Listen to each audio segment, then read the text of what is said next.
Hello and welcome to Soups and Sabers. My name is Jordan. With me today, talking our latest Ultimate Universe update episode here, catch up, is Ron. How are you today, Ron?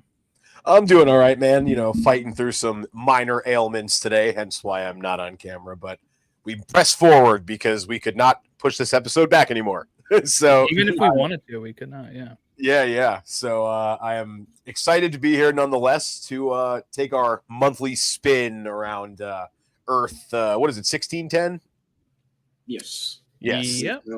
Yes. Yeah. And then today we also have Coby back on the show. What's How are you today, Coby? I'm doing very good today. Very excited to talk about the Ultimates. It's been a pretty good month so far.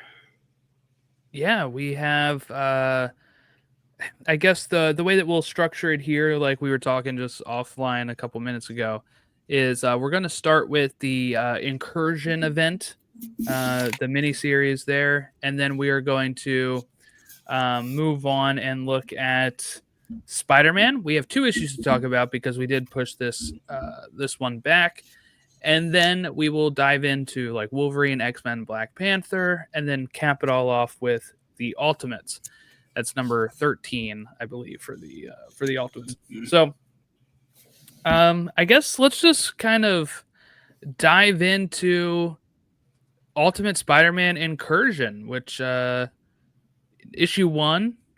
This is Miles entering from the 616, going back to the Ultimate Universe, a new Ultimate Universe, of course, but entering it, kind of going back to where he came from in a comic line, right? He started over in the Ultimate Spider-Man line. Here he is again. But I guess let's start with you, Ron. I think you were very high on this issue, but what was your thoughts as we get to our kind of like first event of the Ultimate era? Yeah, I liked it a lot, man. It had obvious Spider-Verse vibes, like meets. It was a clash of two really cool styles, I thought. It was awesome to see the Spot show up, obviously. And I like the way that they're doing this. It didn't really click with me until recently that like each issue would basically be in the setting of one of the Ultimate comics. Like I thought that this one incursion thing was just this big event that was going to happen and like other characters were going to show up. I didn't know it's essentially like just him doing a tour around each comic book, and I think that's really cool. So I enjoyed the hell out of it. I mean, I can see why you would be confused on that because the cover literally has every single person on it. But you know, once you read the issue, it feels like okay, yeah, it looks like he's just going to be jumping around each thing here. Coby, tell me your thoughts on the initial thoughts here on the incursion. Yeah, no, I mean a lot of the same things as Ron. I really enjoyed I always kind of I was hoping for like he would just kind of tour each book. I kind of think this is going to be not the event itself, but like a precursor to whatever is going to happen with the Maker in like 6 months. Yeah. Because I believe this series will end right around the same time that the Maker is going to be re-released. So it had a lot of cool stuff at the end to set up, Miles crossing over with the rest of the Ultimate Universe, bad guys and superheroes alike. The Spot was really cool. I was not expecting him at all, even though I know he had his own the foil variant cover that he had Spot on it, but I didn't even realize, even though I saw it, I didn't realize, oh my God, he's actually going to be in the issue. And he was used in a pretty cool way. So and it was just cool. And then, just Miles creating the name Venom for Earth 1610 inadvertently is really funny to me. Yes. Yeah, we talked about that offline like weeks ago, and now it's like, oh yeah, I forgot we have not mentioned that on the actual show yet. That's just so crazy to me. That's how that name gets invented. Also, oh no, go ahead, Jordan. No, so I guess I was just gonna say like, because you mentioned Coby that if we have like 5 issues or whatever, it's going to lead in pretty close to when we're getting the Maker out of this again. Do we expect that? Is like Miles hanging out there? Like, is he stuck in this universe for 5 months, or do we think this is more of a like a week or two that is then cut up into these 5 monthly issues, or like do we have like I don't think it has like the date. You know, like Spider-Man has a month all the time. I'd assume that it's like a week or two cut up into 5 monthly issues. It'd feel kind of weird to have, because I mean Miles still has his ongoing series right now too, where he has a bunch of stuff going on. So. Oh, and I want to. It's not 1610. That or 10, right? What were we saying? 1610. I think that's the old Ultimate. It's 6160 is what it is. Okay. It says it here in the book. So before we get all the YouTube comments and actually, yeah.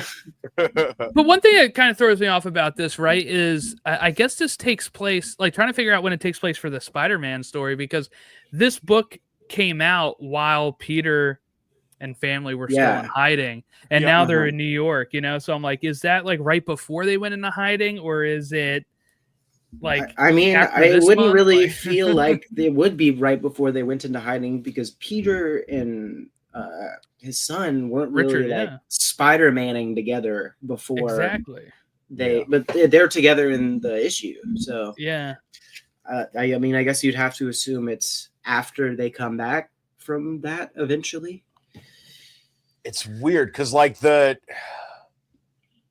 Ultimates are like all like together and like seems like they're pretty well like established, right? Mm-hmm. And then like Tony is there and alive, isn't he? And like for a long time in the Ultimates, he was like hooked up to the thing and like was literally out of the picture. So like I do forget if they actually showed Tony when they were at the end, when when they show the Ultimates and like they're looking for Miles.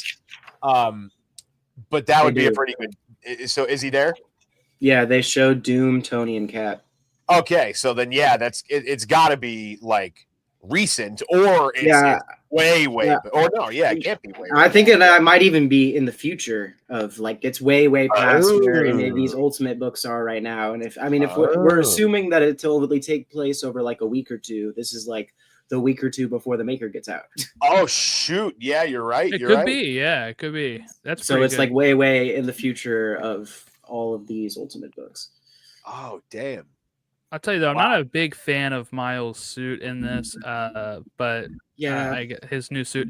But I will say this comic did give me my favorite reaction image I'm using a lot right now, which is Spider-Man with the I guess I could see that. And I just have been spamming that on people's posts. I get that and Tim Robinson 25 times a day. It's Tim Robinson, or I guess I could see that. And sometimes I've edited it to say, I guess I could do that, if people are asking me to do something. But so that was good. I think the weakest part of this for me is how he gets there. Just like the fact that they like kidnap his sibling, like the Maker does or whatever. I really was wondering how they were going to get Miles back over here.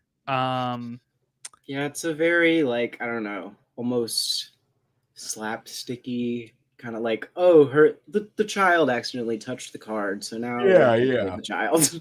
Right, and then like him having to dive in after them, like, okay, let me go save it. Like, and like who knows what this baby is up to the entire time. I mean, right? Yeah, so that was just kind of like what I wasn't expecting, I guess, from it. I was like, maybe like I think I was more in like where Ron was, where I was like, like this is gonna be like this big thing, and or like this they're bringing Miles over, something crazy is gonna happen. It's really just like almost like a road trip movie, right? Where they're like having to find Doug in The Hangover or something, and they're just going through. Have to go through each Ultimate book, get past each obstacle to find your child, to find your baby sister, and find out the sister's just on the roof the whole time. So that's That'd be an awful place for a young child. that's true. It would be not good. Oh man, we also did in this book. It was interesting though. They made reference to Secret Wars in this comic. They show Miles feeding the burger to Molecule Man, and that's I've been theorizing for a while that they are going to have another comic, Secret Wars, between 616 and this universe, probably aligning with the release of the movie itself in a couple years. And I think it was a very intentional choice that kind of supports that notion. So did anybody else see this like Blue Sky post? I guess it was. People were sharing this. The one about 24 issues? Yeah, Zach Davison for Ultimate X-Men. I saw another post that was on League of Comic Geeks that was like, I don't know who it was actually from, but it was somebody DM'd like another one of the Ultimates creators, and he was like, I don't know why he said that. We don't really know when the Ultimates is actually ending, so I'm not sure if that's really, because it would be kind of crazy for all of them to end at 24, and that would only leave Ultimate Wolverine like 12 or 13 issues. Yeah. And I think I think I did see somebody say Ultimate Wolverine was ending around then, but I just don't know where all this is coming from. If people are not familiar, there was a post. Somebody asked for clarification because they said 6 more issues to go through, that they were working on issue 18, and they were like 6 more issues. This means the series ends on issue 24, and they said all of the Ultimate Universe stuff will. And then that was just like a week ago that post was out. And then I saw other people trying to say like, this person said that's not true, but I haven't been able to find like, because I believe the person that posted it, Zach, he's the translator for Ultimate X-Men. I think that's his role. Because Peach Momoko does that entire book by herself, but I think he gets credited on all those books, so I think he's just does the translation.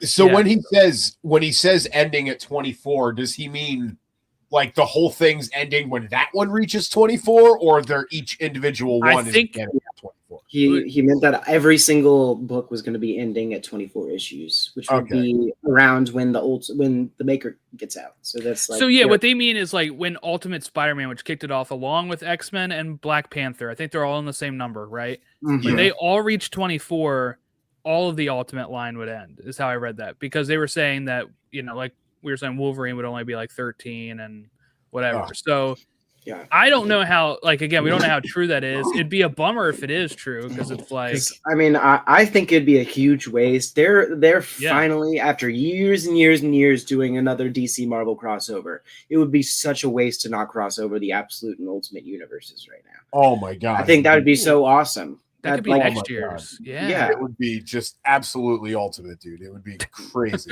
Fantastic, right? I mean, it would be all of the shout out Chris. Yeah, it'd be all of the synonyms you can think of for that. But it would be a bummer if true, because like, again, I was under the impression before I saw that, I'm like, look, this thing's not ending anytime soon, because these things are selling. Dude, right? Like, all of these things are flying off shelves. Yeah, like, let alone a bummer, it would be just a monumental fumble of money. Like, why would you do this? Like, people are finally happy with a Spider-Man book, and it's like... Especially with how upset people are with the 616 Spider-Man, too. I honestly think Spider-Man editorial resents Ultimate Spider-Man's success. Well, yeah, because they're about to split them in 2, right? And, like, one's going to be cosmic, and one's going to be... I don't know. That's kind of ridiculous. So crazy. We're in... I really wish, and this is a small mini rant here, I really wish we could get just, like, normal comics again. Like, I feel like DC's been doing a good job at this, where like their characters like Batman and Superman are dealing with their normal foes a lot, and like Superman's been able to have a family, he's been able to get married and have kids, like and Spider-Man is just at this constant stage of not being able to be happy in the main universe. Yeah. And they have to keep throwing, and now they're like, oh, we got to make one of them we got to split them in half and make one of them cosmic, or it's like they don't even know what to do when they have Miles as a second Spider-Man, and they had Spider-Boy, and now they don't even know what to do with that. So they're like, let's split They're also Peter in half. doing like Spider-Verse stuff. They're doing a Spider-Verse thing every year, and it's like, do we need a Spider-Verse thing? No, I feel like if we do it every year, it takes like it's less special. Yeah, it's less special. It's not an event anymore.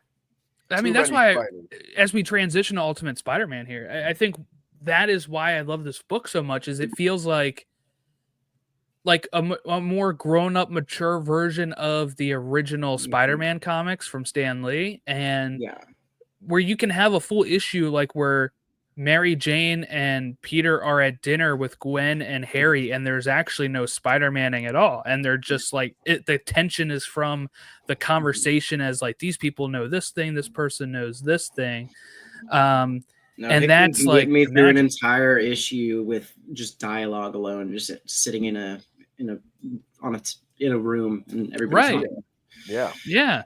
And like just get back to that on the main line. Throw in some fight scenes if you need to, and call it a day. I don't know. Start building more like, I don't know, grounded story. We have like Mary Jane as Venom or something now, right? Like it's a mess. What the everything they're doing with Venom right now is kind of insane. Except Eddie Brock as Carnage has been pretty fun. I won't lie. Nice. All right, I guess let's move over to Ultimate Spider-Man, where we have 2 issues, which are issues, what are they, 17, 18? 17 and 18. 17 and 18 mostly focused on Gwen and Harry, right? And then we have issue 18 picking up from that with Peter coming back. And I really just want to shout this out before we get into it, because I actually just read for the first time issue 18. I got it yesterday and I read it like right before we came on here while I was eating dinner, because I was like wanting it fresh in my head. Yeah. And it just seemed so strikingly different art wise. And I was trying to pin it because I'm like, it's still Chichetto on the cover. And as the actual artist, but like they had these great pages, full pages of like when Spider-Man and Goblin are swinging around and he's back in New York. But I want to shout out Eric Arcanegia, I think is his name here. He is the colorist. That's what stood out to me. It's the first time he colored the issue, and it's just like the red and blue on Spider-Man in this are popping so much more than like the faded red and blue that the other. Let me show off some of these spreads right here, because they're gorgeous. Yes. Like that. That is beautiful. Perfect. That right there is great. That's the exact one. That's the best page in the comic. Like the splash of him they're fighting Shocker, Hammerhead. We got another one right here. That's the one. That is, as soon as it came in, I was like, there is something different about this coloring, and I had to look up the artist and make sure I wasn't going crazy. It's like they turned the saturation up. Yeah, just a little bit. And I mean, the backgrounds look phenomenal, and they're even like in this one they have it like multicolored, where it's even different color for each villain. It's like it's got like a different tone. Also, I was trying to think, is that Tombstone? I think that would be the first appearance of Hammerhead? Tombstone or Hammerhead. I thought it was Hammerhead. I could be wrong. It could be either, honestly. I guess Tombstone usually has like gray skin, right? Yeah, and he's a baldy too. He doesn't have to be, but sometimes he has like the bleach blonde hair. But that'd be the first appearance of either of them. First cameo appearance of either of them, I believe. Yeah, I don't remember the minute, but we saw like the return of Shocker, right? He's one of the people there. Yeah, that was in there. So that was cool. Shocker and then Gremlin. Yes, Vermin, yes. I mean, Vermin. Yeah, Mr. Ratman. So I didn't get a chance to mention last time because I wasn't on the last one, but I really dug the Gwen as Mysterio twist. Like, I really dug that. I know that might sound funny to people listening because I just like threw shade at Venom MJ, but this worked for me. This worked for me a lot because it was actually. I think it felt planned. It felt like well thought out. Like they go back in and they show you like every moment that she's had her hands in that we we as readers and Peter and all of them were never the wiser on. And it's not just her either. It's the council of Mysterios. There's the Mysterii. Yeah. Well, I dug too that like it made sense too, like why she would save Harry. Then I was like thinking like, well, yeah, I don't think Harry's actually dead because Mysterio's there, and that could be a vision. But like, why would Mysterio save him? Was kind of always in the back of my head of like, I'm sure with Mysterio being there, it's not something that actually happened, but like it never made sense to me on like why Mysterio would save Harry. Now it's like, okay, that makes full sense. And another like one of my favorite bits there is where she's like riding the glider with him as they're going through. Yeah, that's great. That was a really cool. Yeah, one of the most interesting things I found about Gwen or in the Council of Mysterios is that they have like one single amulet that they have to pass around to people to see who gets to be Mysterio for the week, you know? And even all of the characters that were on the council are really interesting. What was Robbie Robertson? I know. Yeah. Obviously, Quentin Beck. Yeah. Gwen Beck, and then there was a new character. I think. I was really get. I think. Just because of she has like a white streak. Oh, here I'll show her. She has a little white streak in her hair right here. I think it could be the future Vanessa Fix. Ooh, good. Maybe not. I don't think Fisk is married already. I don't think he has. No, we would have. Seen. But I think that could be the future Vanessa, and he might not know that she's in the My first thought was always Narcissa Malfoy with that hairstyle. I was like, oh yeah. And then we have another person from the Kingpin. We have his Wesley. Wesley is also on the Mysterio Council. Yes, yeah, that was a good twist. That was like the episode. I mean, the issue previous, right? 17 when they're like talking in the office. Just really Fisk. good. Mm-hmm. He tries to like bully Gwen basically, and it's like, actually you have no clue what's really going on here. Yeah, like your right-hand man is one of these Mysterio people. Yeah. You know what else we saw in that issue 17? We knew it was going to happen, and it finally did.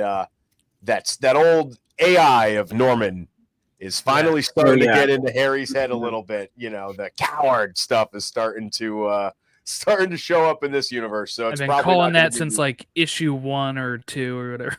Yep. There was no way that Green Goblin was going to stay as a good guy this entire series. No. They had to fight at some point. That wasn't just like I don't know who you are. Let's fight each other.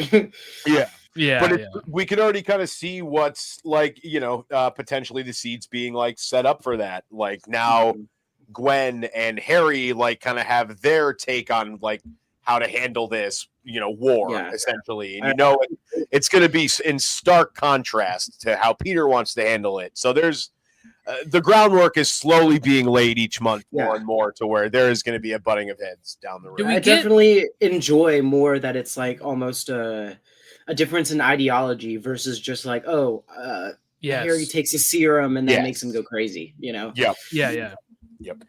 Do we think we get like I'm just spitballing here, like a Gwen changing allegiances to Peter as Harry goes down this path, and then we kind of get like a Goblin still killing Gwen, but maybe more by accident. But we kind of get like this mirror version of the 616 death of Gwen Stacy instead. Like I don't know, really interesting. Yeah, that would be really cool. That's a hell of a call, Jordan. If that happens, that is because I was thinking it would be the opposite. Like Gwen would be like so like power hungry and all that stuff, and like she would be almost sort of an extra added, bad influence on him. But I think your take is way cooler. Yeah. Thank you. I'll write Mr. Hickman right after this. My thoughts. Call up Scott. I'm sure he'll get a hold of him for us. Oh, buddy. Snyder. Oh, yeah. I knew you had no clue what I was saying. I'm like, Scott? No, his name's John. I was really confused. But no, so we get this set up at the end here of this 18th issue where Richard is coming back without, he wasn't supposed to, right? But his girlfriend, who is Felicia, is kind of luring him into this trap with Kingpin and the rest of his men, and she does make it clear to say that this is not anything about like their relationship, right? Like he says, was all that stuff fake? She was like, no, but she still kind of is,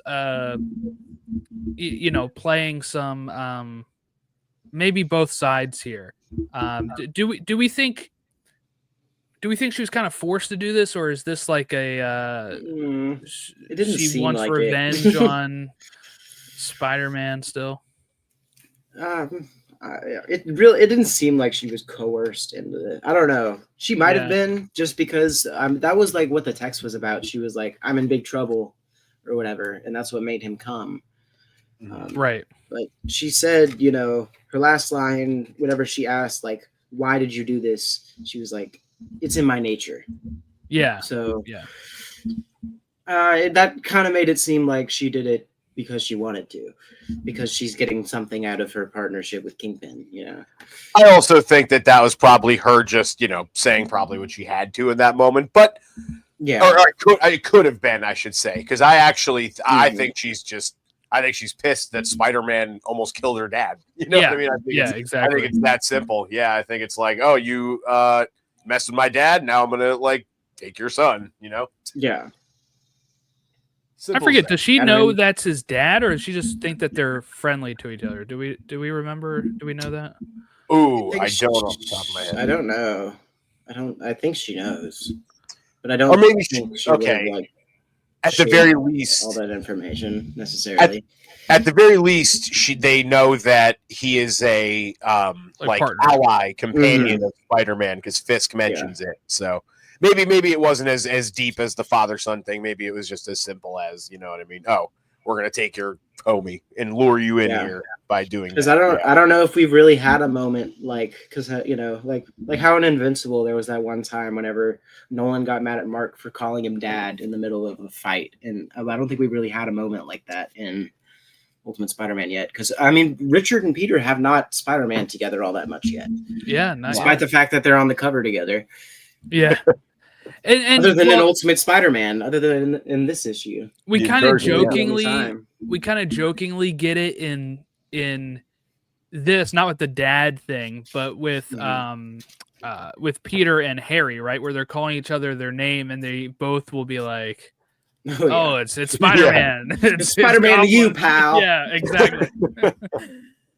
Yeah. Yes. Yeah. That was okay. funny. Yeah, it's definitely if they do betray, get to opposite sides eventually, their relationship is fun. Peter and Harry are a fun duo, so it's going to be kind of make it even harder to see them grow apart. But I think that's what is so good about doing the slow burn like this, because we didn't get this kind of stuff in the normal comics, right? Like it was originally this thing of who is Green Goblin, and then it turned out to be Norman, right? Like that wasn't like a thing where we were seeing we're seeing this is a Green Goblin. We find out who it is. They are working together, and then it's almost like this Anakin to Darth Vader moment where we're gonna have our battle of the heroes of Obi-Wan and Anakin, maybe even shouting out some good dialogue, you are the chosen one, we can get something like that. New empire. Yeah. You think the maker will let you have this empire? Yeah. Just like good, I don't know, stuff like that can really make it where they're going over their philosophical differences on how they approach this stuff, because that stuff has come up again and again, and they kind of keep bumping heads on it, like almost like jokingly laughing it off. But I just had a thought. Do you guys think Peter Parker is going to survive the Maker? I do. Even if not the Maker, do you think they'll kill him off eventually? They'll redo another Ultimate Spider-Man death? at the end. I think it'll And be then have like leave I think. Richard as the Spider-Man of this Yep. universe. Yep, 100%. Yeah. I think That that's feels just by making correct. him, yes, especially by making him an older Spider-Man, like already. It's not After like after Richard has gone through his Venom redemption arc and stuff. Yeah. Hopefully this goes that long, and that 24 issues. If they're able to go, I'd read this for 100 issues. I was just gonna say, dude, fuck yeah! Like, damn it, I hate swearing on the show these days. No, yeah, I feel the same way. Like, one of my favorite comic runs was that original Ultimate Spider-Man, and just knowing that there was like 100 and some issues to read of that was great. Oh yeah, I'm like, I just started reading the original Ultimate Universe, and it is vastly different than this new one. So it's been a really interesting thing to kind of read Ultimate X-Men and Ultimate Spider-Man versus the new ones. Yeah, I liked Ultimate Spider-Man the best out of those. The way I always describe the original Ultimate Universe was you have a really good Peter Parker. It's kind of the basis of the Raimi and Webb films, right? Mm-hmm. And then you have every other Marvel character in that universe that is just a gigantic asshole. Like when you start having him cross over with like Cap and Iron Man and the way they treat him and stuff, I'm like, man, these people are asses, man. I haven't gotten that far yet, unfortunately. Yeah. I haven't gotten to the Ultimates yet, the original Ultimates runs yet. Yeah, no, like eventually they'll all cross over into that book, because I tried reading I read some of the original run of the Fantastic Four is really good, and then they switch writers and artists at a certain point, and I started losing interest in it at that point. I never really could get into Ultimate X-Men back then, and the first few ones. I'm reading Ultimate X-Men, Ultimate Spider-Man, and then Ultimate Marvel Team Up, which is the first appearance of like a ton of characters. I just read Punisher and Daredevil, which was just like Brian Michael Bendis' excuse to write more Daredevil, I think. Right. But yeah, so it was that universe was interesting. This one I feel like is better. I would already say. It just seems more mature, not in like a rated R version. What I mean is just like that we're getting more like grounded, mature stories with these characters, and not very topical. Yes. Story. They're not afraid to shine away from stuff that, political topics that need to be talked about. Right. Which I feel like they kind of do in a lot of the mainline titles sometimes. Yes. Yeah. Okay. Anything else about Spider-Man before we dive into the other books? It was funny to see Otto just kind of posted up in Peter's house. That was funny. But yeah, no, I think we pretty much got everything. It's in a point of just kind of like setup right now. You know what I mean? We're waiting for whatever's gonna light that match. I'm looking at these next issue covers and their solicits, and we're in for. Oh yeah, no. We're in for some big stuff. Next one, we got like Mr. Negative and Kingpin fighting Spider-Man on the cover. Love it. And Mysterio. And Mysterio. It says three-way dance, all-out war. Fisk versus Mr. Negative versus Mysterio with Spider-Man, and his allies in the middle. I'm making a call now. I think Harry is going to kill one of them. I don't know. Not like Peter. Like he's gonna kill. Maybe Fisk. Maybe oh my God! Issue 20 might be like a play on My Dinner with. It's just My Dinner with Harry. Yes, and it is. That sounds really fun. Listen to this. This is the one I'm looking forward to the most. Harry Osborn, Peter, and Mary Jane have another fateful dinner. So Peter and Mary Jane have another fateful dinner with Harry and Gwen. Ooh. So it's that mirror one. I think episode. It was that issue 7 back then that they had that dinner. Yep. So we're gonna get another one of those that's probably fully dialed into that dinner, where maybe this will be the start of the fracture or something, right? Like that's something that could happen. Just got, I guess all of the October Ultimate solicits came out like today, I think. Yes. Ultimate Spider-Man number 22, The Last Will and Testament of Classified. So yeah, we're gonna lose somebody. Somebody's gonna die. Somebody's gonna die. Yeah. Oh boy. Also, look up the cover for Ultimates 17 because it is awesome. Oh yeah. Oh yeah. Ultimates 17. That's the October issue for that, and that's what. Oh my goodness gracious, that is beautiful. Oh, that might be my favorite one since like issue 4. 4, yeah, yeah, exactly. Common theme with that. That's amazing. That's amazing. Oh wait, is it the one with Doom on the cover? Yes. Uh-huh. Yes, I did see that. Doom, and he has a 4. He has a 4 on his chest now. Yes. Yep. Oh God. So Ultimate sick. Fantastic Four ? Now that the Ultimates are using the Immortus engine to its full capacity, Doom's dream of the Ultimate Fantastic Four may finally be realized. Ooh. Ooh. I love Doom issues. I love Doom issues. Yes, he's one of the best parts of this whole universe. Yes. Okay, so I guess let's pivot, and if you guys want to tell me what is happening in the world of X-Men, Black Panther, Wolverine, wherever you guys want to start with those. I can go ahead and start with X-Men. This X-Men issue is really, really fun. So, last week we left off with Nico Minoru is undercover in the Children of the Atom, which is like the evil cult of mutants.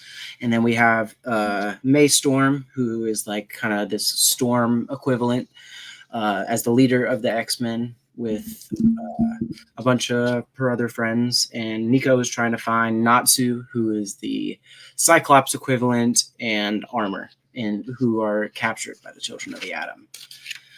So we start off the issue flashing back to like Nico trying to go find Natsu at her apartment. And we see this little like charm type thing that Armor has had with her from issue 1. Like it's been a kind of a plot point about her relationship between this like childhood friend that she had that was killed by the Shadow King, which kind of started off the whole series pretty much.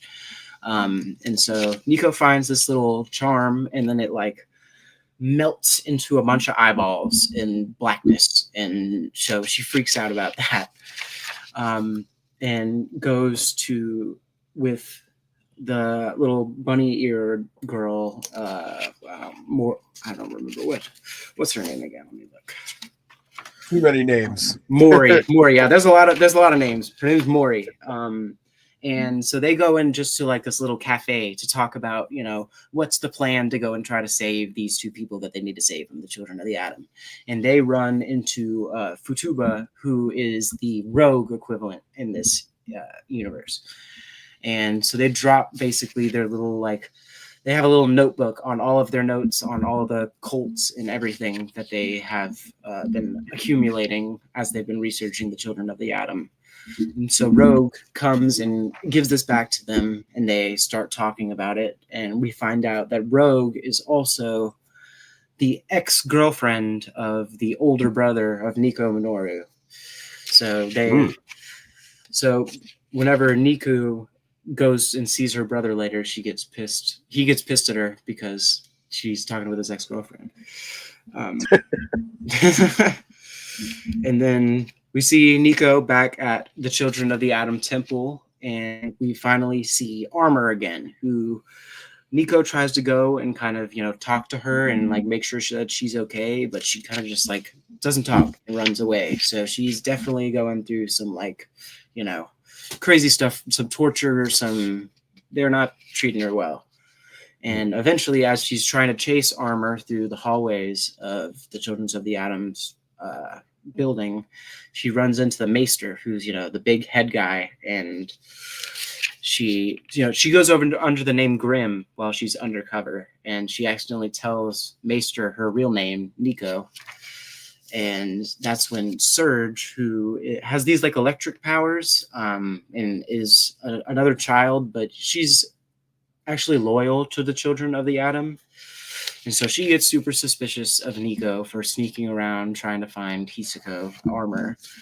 And eventually, Nico tries to sneak out at night to call her X-Men friends to kind of update them on everything that's going on. And Surge comes out, and they get into this big fight in this courtyard. And Nico kind of kicks Surge ass, honestly, until Maester comes back out and gets this other mutant kid that has this weird like arm power and to trap Nico basically. And then we flash back to Psylocke talking to her older. Excuse me. No, it wasn't Nico's older brother. It was Psylocke's older brother. That is the ex of Rogue. So then we see Psylocke, who's part of the X-Men, talking with her older brother, and she texts the rest of the X-Men that Nico did not pick up her call, so something's in trouble. So they're like, okay, let's all hop in the car, and we're going to go save Nico. And that's the end of the issue. Interesting. It seems like this is like the only one of the Ultimates books that doesn't like seem to at least have the periphery of like what's going on with the Maker in the background. Like this one seems so far off. The only connection to it is so Viper is from the Ultimate Wolverine comics, who's kind of like connected to the Russian stuff, I believe. You know, she kind of Maester is her connection to the Children of the Atom. Viper is the head of the Children of the Atom through Maester, I believe. Okay. So that's basically their connection to the Maker. Gotcha. So whatever the Maker made the Children of the Atom somehow. I don't know exactly what his purpose for it was, but it's something to do with, you know, the kind of the first mutant guy that they showed that was Akiro. You know, that might be, I don't know. I saw now that we have another actual Wolverine. He's kind of old. It's possible he could have had a son at some point, but I don't know. Yeah. He definitely looks like him. Yeah, that's for sure. He definitely does. Well, speaking of Wolverine, I guess this is a good pivot point to move on there, because when we left off last, we saw that Logan had been captured by Sabretooth and the what do they call themselves? We did this last episode too. the resistance or the freaking the opposition. The opposition. Yes. There you go. I remembered it this time. I remembered it. I didn't have to look this time. At least one of us has a functioning brain. Awesome. So he was taken by them, and we were a little back and forth on whether or not this would they would just kind of get it done and set his mind straight, or if it would take a little bit. And it kind of seems like that is going to be the case. He's going to shake this off, and he's going to be on a bit of a warpath. But it was really cool, at least the way that they sort of did this very intense therapy. You know, it was a cool way to introduce Legion as well. But I was not expecting Legion to kind of come out of nowhere, especially after we had just gotten Phoenix and Charles. Yeah. So basically what Legion is, for everybody out there, in this comic, he's what would you even call an entity that was trapped within a computer code? I guess that would basically be the best way. Yeah, I mean, I guess so. So Beast, basically, he's poking around the Eurasian Republic's computer system, just kind of doing a little intel work, and he finds these I guess strands would be a good way to to put it, just pieces of this entity here and here and here, and they're separated and all trapped within the Eurasian Republic's computer system. So he takes them and pieces them all together, and lo and behold, it's Legion. So he makes a deal with Beast to essentially be the opposition's computer system. That's basically and he's used for assisting people with PTSD and mental strife. He's I don't know, he's this built-in intensely therapeutic and it's one of these trippy, last few, they add for Ultimate Wolverine, they usually add like 2 little extra like text pages at the end, and the last one was basically Beast's first contact with Legion, which I Yes. thought was really, really cool. It was, just like talking through text messages, and that's how he very first spoke with Legion. It was really, really interesting. And I haven't read a lot about Legion in 616. He's Charles' son, right? Yeah, I believe so. So I wonder if he is in this one too. I mean, it would make sense. I mean, I guess. I mean, just would it be? I guess before Charles was just a Marine. Yeah. Him and Phoenix are. So yeah, I mean, it would stand to be believed that like it's funny. Charles is essentially to the Eurasian Republic what Legion is to the opposition, right? They're like just the engine that powers it all, so to speak. And we do see sort of the full force of the opposition finally. We had seen these little groups and occasionally we'd see sort of a bigger outpost thing, but we see now the full size of them, and it's still not a massive outfit, right? Yeah, well, I mean, Wolverine killed like 2 or 3 of them in the first issue, right? Yeah, and I'm sure there were many more that we didn't see, right? But I mean, here we got the full team right names here. Yeah, there's a lot of big names there. We see Beast, obviously, Polaris, Beast, Forge. We obviously Gambit, Sabretooth. We can see Red Guardian, I believe. Yeah, that's a Red Guardian. Mm-hmm. Yep, we already know. Probably an older Red Guardian. Mm-hmm. Yeah, Jordan, you got to get back on this one, man. This is a great book. It's been really fun, and I loved it was a very trippy sort of thing too. So the vast majority of this issue was Logan's essentially taking place inside Logan's mind as they're working through this deprogramming that he got all these years at the Eurasian Republic. And then they just had to end with such a badass line. Do you remember who you are? I'm the best there is at what I do. Like, yeah, come on. That's great. That's great. I love. It looks like they're keeping the beard too. And these next few issues, like based off of the solicits of what they're doing in the next few issues, they're keeping this beard. Yeah. As bummed as I am that this sort of feral Wolverine is going to be going, I am interested to see what a full personality Logan is going to look like in this universe. Mm-hmm. It's going to be really cool. But yeah, no, this was a very fun issue. I loved the sort of like monstrous forms that like magic and all them took inside Logan's mind while he's like going through this struggle and this fight. It was a lot of cool art, very like kind of Doctor Strange vibes a little bit, like with everything that was going on there. And like you said, I was kind of worried about the fill-in artist, but I've really enjoyed Alex Lynn's on Ultimate Wolverine. Yeah. No, he's good. He's good. But yeah, that was basically the gist. It was the next few solicits look really fun too. I think we're going to be fighting Magic next issue. Yep. And then we're going to get Angel in issue 8, not Ultimate Angel, Archangel. We're just starting off with Archangel. Looks like we're a raid on a Sentinel factory in issue 9. I think that'll be fun. Good stuff. It will be cool to see more Sentinels. Hell and then issue 10, he has a katana. So that's all I need. That's all I need. And it says Wolverine versus Omega Red. Okay, so wait, that's issue 10? Yeah. Yes. Ooh, that's that'll be October. Hope that's scary. I always get nervous when like books do big events at round numbers. It's always like, oh god, that could be the end. Like, you know what I mean? I don't know. Maybe that's not true at all. But that's maybe it's it says Wolverine busts out a secret weapon when Omega Red comes to reclaim him. Maybe we get the Muramasa blade. Maybe he uses. Cool.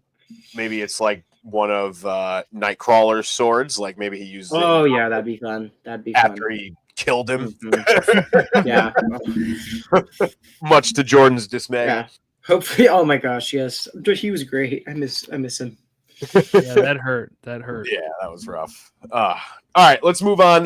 We're getting a little long on time here, so we still got a couple other books to get into. We'll go Black Panther here. I loved this issue. You know, coming into it last month, Coby, when you and I talked, I said it felt like the book was sort of struggling a little bit to refine its footing, coming off of all the stuff that happened with Moon Knight. It wasn't really clear where the story was going. And I think they corrected that a lot. In this issue. It was popping this issue. Yeah. If you were wondering, like, oh, there's nothing happening in Ultimate Black Panther, well, read issue 17. There's a lot of stuff that happens in issue 17. Yes. We were wondering what the hell was going on with the Vodou Khan and Matron Amala. That was finally answered. It was a very Killmonger and Okoye heavy issue, obviously. The cracks have been cracking in the Wakandan government for about 7 issues, and they finally kind of gave way and let the flood go of everything. It's interesting, too, because it was like not in a bad way. It's almost like things started going really well and like running smoothly once Storm and I'm almost on Killmonger's side. Yeah. It's kind of, and I mean, it was the same thing with the Black Panther movie. It's very hard. It's which side do you be on? It's a very hard. It's really interesting. I'm excited to see Killmonger versus Black Panther officially. Yeah, and it definitely feels like they're going to almost frame it in the way where like Killmonger's the protagonist and T'Challa is the antagonist in this situation. We find out that the like I said, that the Vodou Khan and Matron Amala aren't actually beholden to the throne. What they're beholden to is the vibranium itself in this prophecy that T'Challa and Storm are going to have this, child of light together. And we find out that they're the ones that killed T'Chaka. They're the ones that empowered Khonshu. Like, they've been the one pulling the strings behind all of this stuff, essentially domino affecting all of this stuff together, with the end goal being this prophet child of light that I guess is going to lead them into the future or whatever. But yeah. I had no idea like how badass they were. I thought that like the woman that covered her eyes the whole time, I didn't know she had powers. She kind of kicked. Matron Amala. Matron Amala kind of. She pulled out like some force lightning type stuff. Yeah. Hell yeah. But so we see it's an interesting situation because on one hand, like, T'Challa is out fighting this I forget what he's even called, but this sort of embodiment of the vibranium. That's what where him and Storm are at the avatar. The avatar of the vibranium. The avatar of the vibranium, yeah. So I don't know, like, are they going to join forces together? Like, because ultimately it seems like the vibranium is on their side, right? Because I don't know, and is going to be the prophet. Yeah. Like, I don't know. I'm really curious how T'Challa will react to Okoye betraying him too. I honestly think Ultimate Black Panther, even it does get sales just because it's an Ultimate book, but I think it does get like on the lower spectrum of the sales of all of the Ultimate books. Yeah. So if a book was going to get canceled, I think it would be Ultimate Black Panther, honestly. And it wouldn't surprise me for him to just join the Ultimates line. Yeah. And just put him in that book. And even just let Killmonger, that Killmonger's the ruler now. I mean, that's because it seems like I'm curious if the people will accept him in this next issue. Because I think that's really going to be the deciding factor on whether T'Challa or who the people accept, really. Yeah, I guess it really comes down to, is it going to be like Wakandan Civil War, or is it going to be like T'Challa is okay with Killmonger just taking the throne because he sees that it's better for Wakanda, and he's like, all right, then I'll just go join the Ultimates. Yeah, I honestly think that would be a really good change of pace, because that's what the entire the original Black Panther movie was about. Is that's what Killmonger wanted to do. He wanted to share Wakanda with the rest of the world. So I think it would be really interesting if T'Challa actually let him do that this time. And I almost wonder, and I know they have to have these things in months in advance and stuff, but I almost wonder if they are not even sure yet, if maybe like when the sales first came out and they saw it was on the low end of the spectrum, maybe they got a directive from somebody upstairs and it was like, hey, give yourself an out on this story if you got to cancel it at 20 or whatever, So who knows? But it definitely, they revealed a lot in this issue. It was a lot of fun. And we'll see. Yeah, like we said, Is it's it really. Is it like low? I don't know exactly. Not like super, super low, but I definitely think it's on one of the lower ends of compared to all of the other Ultimate books. Well, here's the thing, right? When you have a whole line of ultimates or absolutes, whatever, it is tough. Like, there's a reason I've had to drop certain things because on top of the books I already have, I can't add 5 titles. So you're going to have some that are going to be less. I can look at how many people have each issue just on League of Comic Geeks. So Ultimate X-Men has 2,000 for this recent issue. Ultimate Black Panther has 1,400. The Ultimates has 2,600. Ultimate Spider-Man has 2,100. Let me see. Ultimate Spider-Man Incursion has 3,700. 3,700 for Ultimate Spider-Man Incursion. Yeah. Wow. So what was Wolverine? Wolverine was 3,900. Holy crap! So wow. Black Panther is very clearly at the bottom. So that was a good peg, but I was not expecting Wolverine to. I mean, obviously, no, I wasn't expecting Ultimate Wolverine to be that high either. It's Wolverine. Crazy. It's Wolverine, guys. But to be almost twice as much as Spider-Man, that's crazy. Now that is just being added on, right? On League of Comics. Yeah, that's just League of Comic Geeks, so that's not based off of sales. Yeah, okay. But all over the country. The diehard people are adding it on the app as well. So there you go. But maybe what I would assume in that case is you have more diehards probably logging Wolverine that they have it than Spider-Man, because I feel like Ultimate Spider-Man would probably be very popular with casuals. I think there was just so many people that were not into Ultimate X-Men because they wanted normal. It's they wanted normal X-Men. They wanted the normal just X-Men. Such a different story. So I think that's why Ultimate Wolverine is doing so well. Yep. True. Yeah. Plus with the Winter Soldier twist, right? Like that can get people hyped up too when they hear that and they go out and buy. Yeah, and I mean, especially on because Ultimate Wolverine is still in the very infancy of its run. Yeah, and that's at that time we're still getting first appearances every single issue. Right. Yeah. All right, George, ready to talk some Ultimates now? Hell yeah. Ooh, yeah. Ultimates 13, or as the cover says, Ultimates 3.0. Right. This was a pretty interesting issue here. So we have, the return of Iron Lad, right? He kind of came back into it at the end of, I think, the last issue. And also something I didn't get to talk about at all was the twist with Wasp being the informant, right? Yep. Yes, that's pretty cool. I like that. Cool. It's definitely, and I think it's, it's cool about because they even show in this issue that she hides behind a sandwich and spies on Tony. So that's the thing. So it works, right? She can hide because she can make herself small. But two, I think it works because we've seen enough of her in this run. Where we have a little bit of care for her, right? I remember the earlier issues where you see her and and I mean, I think that she was a lot more reluctant to try to do this than Hank was. Yes, so then it works with that, and then also so the twist feels earned because it's somebody that's been around with the Ultimates.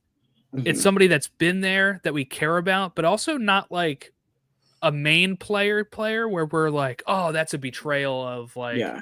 And it's not an evil twist either. It's right, just that right. Hand has promised protection for Hank and her, so that's right. So to me, that worked beautifully. I really dug that, and I can't wait to see where that continues to go.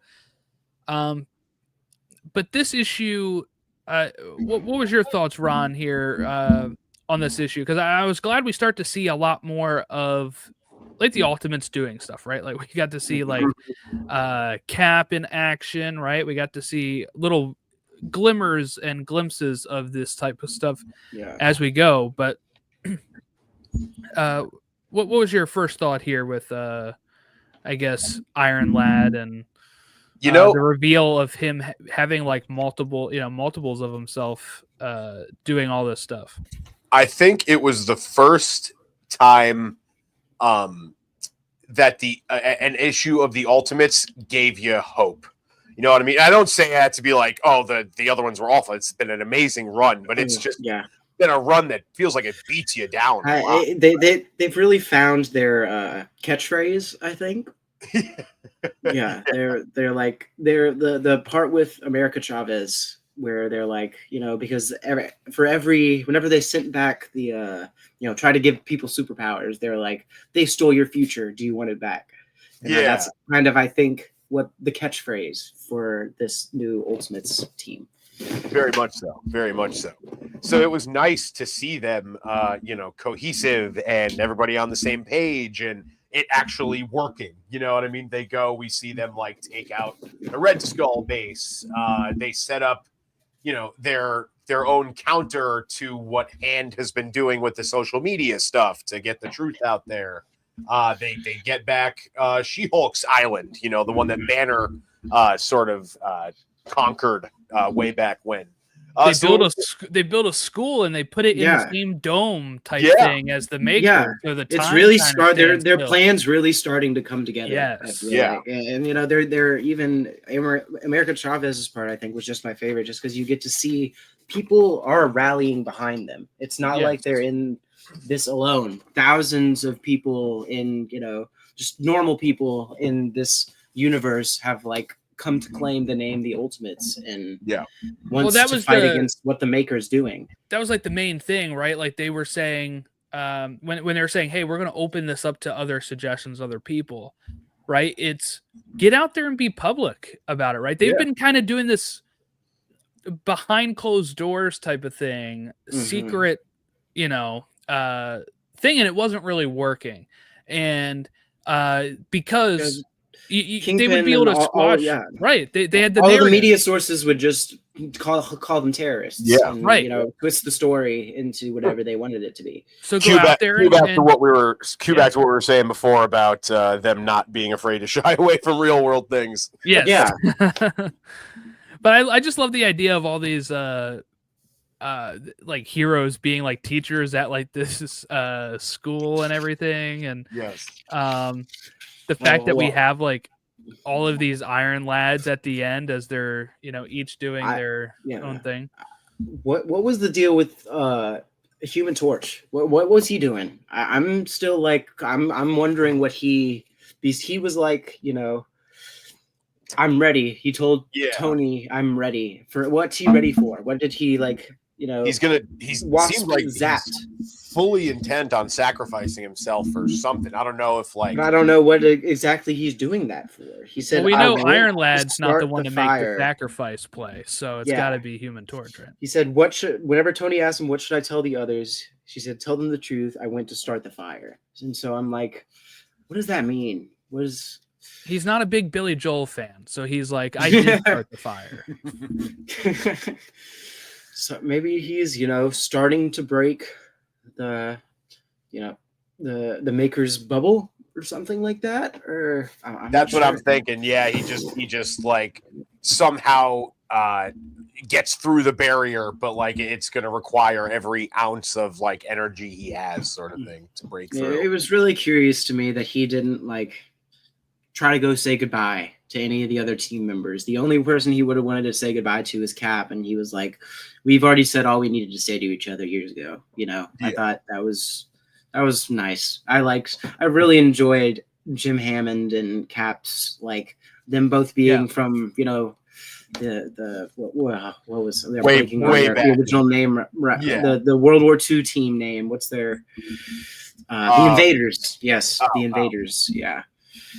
Well, that's one thing I really liked about this book is like bringing back, because we don't have to worry about Johnny, is bringing this Human Torch, the original android Human Torch, into this continuity and having that be the Human Torch for this, because I think people kind of forget that is kind of where it originated from.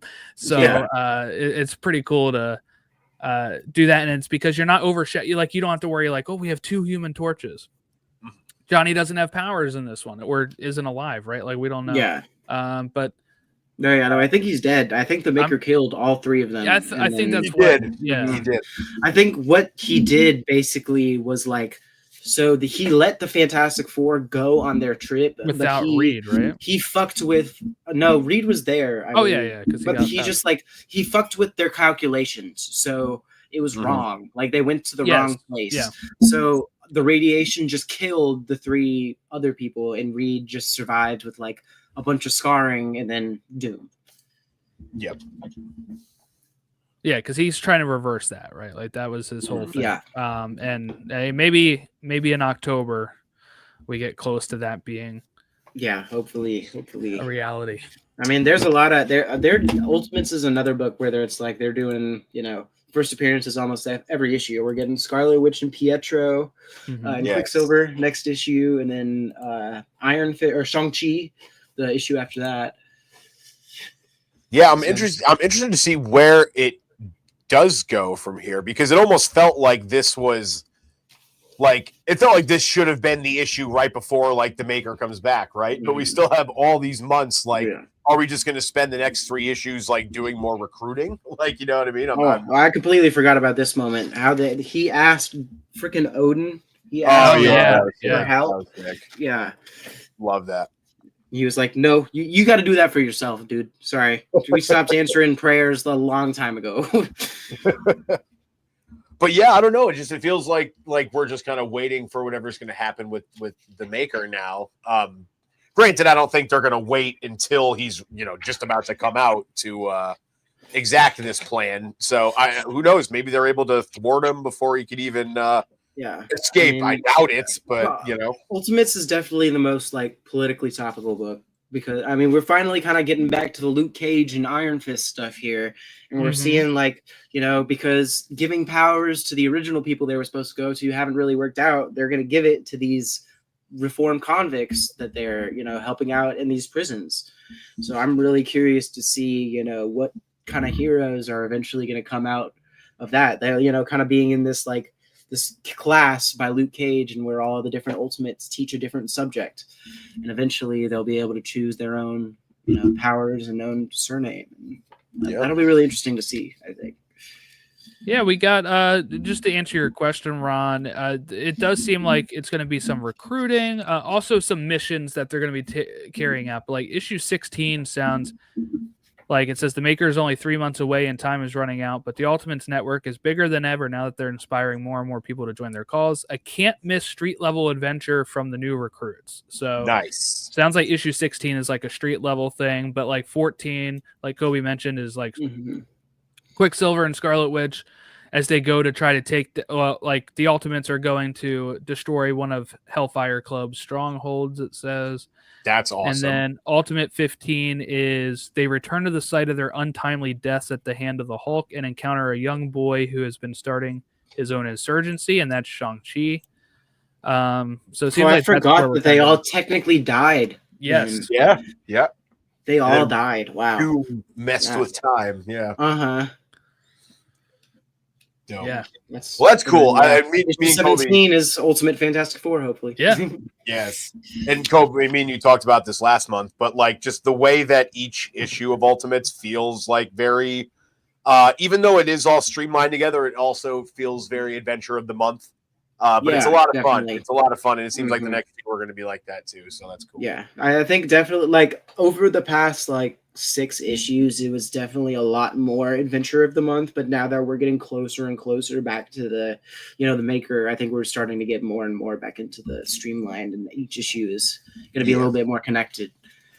Hell yeah, hell yeah. Or that the missions they'll be carrying out will have a purpose of whatever they're doing to stop the maker, potentially.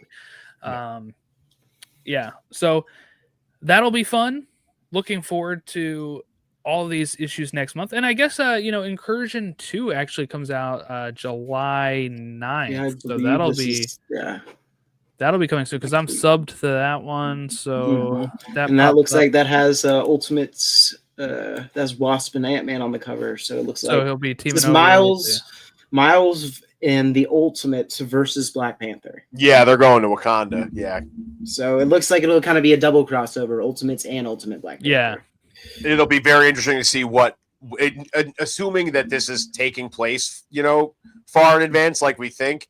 It's going to be very interesting to see what the political structure of Wakanda looks like in that issue. Plus the secret history of Janet Van Dyne. I was just about to read that. So this might be a pretty important one for the backstory of Janet and give a lot more context as to why she portrayed she's, working with Hand. Yeah, interesting. Things are heating up, fellas. Oh, and the Ultimates got pushed to the end of the month, so that'll drop the same time as Spider-Man. Yeah, and then we've got Ultimate X-Men on the Ultimate Spider-Man Incursion issue 3, and we have this other guy with like a sword. I don't know him. He kind of looks like kind of a Silver Samurai type. Yeah, he person. Does. Oh, it says Silver Samurai. Oh, is that? Yes, it is Silver Samurai. Okay, cool. Nice. Yeah, so I guess we're getting the first appearance of Silver Samurai. Nice. And then Magic on issue 4, and the Maker, the Maker holding his, I saw his that sister one on issue 5. Yeah, just popping up through the thing. Miles is just freaking out. Surprise, motherfucker! And then I guess it does go along with the solo series because it says that you can check out the aftermath to this event in his solo series in Miles Morales Spider-Man number 39 in October. Might have to check that out. Add it to the. It's been really fun, honestly. His main series has been really cool. He's basically the herald of Anansi now, who's like the African spider god. Ooh. And he's been fighting a bunch of Asgardians and like Ares and a bunch of other stuff. Holy shit! How many issues? Really how many issues in is it? Roughly, you don't have to go. Yeah, like 30-ish, I think. Oh, okay, not too bad. Yeah. Yeah, because if that's going to be issue 39, right? So like, did they pause like it 30 event? Yeah, I don't think they paused it for this. Okay. Yeah, issue 34 just came out today. Okay. Or last week, June 25th. Nice. So, God War Part 3. Well, that was a good discussion on the Ultimate Universe. So thank you, Coby, for coming on. Do you want to give people your social media handle or anything where people can find you? Yeah, you can find me at Coby Wan Kenobi 99 on pretty much all of my socials. And then I'll give a little plug to I just started my own podcast with my friends called Beyond the Panels. The first episode just came out yesterday. It's Beyond the Panels on YouTube, Beyond the Panels Pod on pretty much all other socials. First episode just came out yesterday. Super excited about it. And then I'm definitely, that doesn't mean I'm not going to be on here though, so I'll still be able to come in and say hi. Your contract doesn't preclude that. That's nice. No. We'll also make sure everybody. We will put that first episode link below in the description. So go like and subscribe and show them some love because they're all very passionate and they're all very good. Yeah. Got a great group of guys over there. And thank you, Ron, or should I say Darth Brooks, here with us today. Of course, Baylor. Oh, man. On the podcast here, we have... Are we putting this up, like, soon, Ron, or are we... Yeah. I'm going to get it up in the next couple days, yeah. Okay. All right. So this Friday that just passed, the 27th, the day we recorded this, we launched our Fantastic Fridays, which is leading up to Fantastic Four First Steps, where I discussed Fant 4 stick. I watched it for the very first time. Thanks to my friend Jack telling me a year ago that I have to do that as part of the build up to Fantastic Four First Steps. So we did that and we discussed the movie, and by discuss I mean we really ripped it to shreds. So you can go listen to that now.